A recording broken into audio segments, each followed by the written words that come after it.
this evening. For sure, mag-Uber Eats ka na lang, love. Deliveran kita, Uber Eats.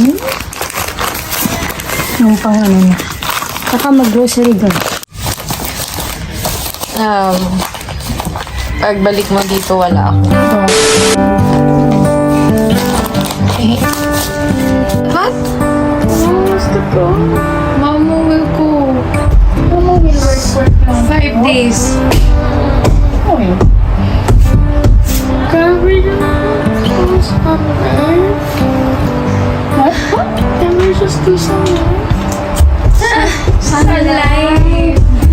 Ayaw ka niyang paalisin.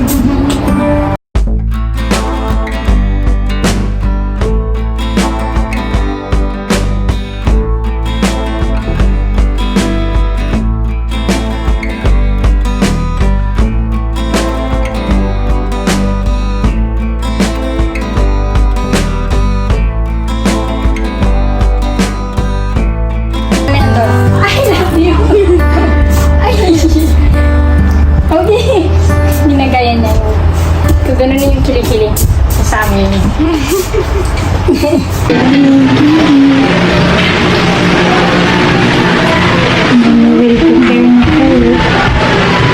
Bye-bye, Mamo. Why do you have to go to work for 10 days? 10 days? 5 days? No. Yeah, 10 days. That's what you said. Happy guys. Iwan mo na. David nyo. Let's do the TikTok. Bilisan mo na lang para hindi mo sabi. TikTok ka na lang daw ulit. Together. Oh. Bilisan mo. Ang pagalis. Mommy, lowest terms her, how many days you have to, make it 2.5. Ginagawa You have to stay there for 2.5 days lang, right? It's not a fraction. Alright. Lowest terms it anyways because you can still lowest terms things.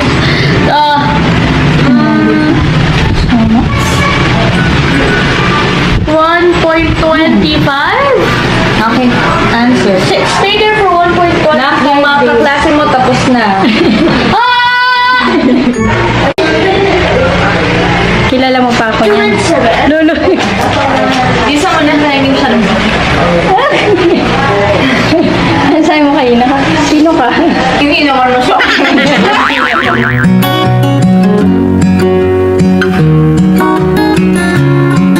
Please fasten your seatbelt over your blanket so our crew can easily see that you're safely strapped in. Good morning, Toronto. Ay, Toronto, mali tuloy. Good morning, Vancouver. Grabe. Time check, it's 7 o'clock in the morning na dito.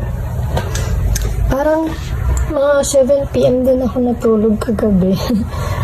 Ang sarap. Nakabawi-bawi ng tulog. Oo.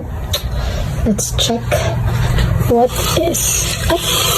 Anong good morning? 7 a.m. dito, It's Wednesday, 7 a.m., January 12. Baka matagal lang talaga yung sunrise nila dito. Hindi ko alam. Nakakagulat kasi expect ko, like, maliwanag na outside and all.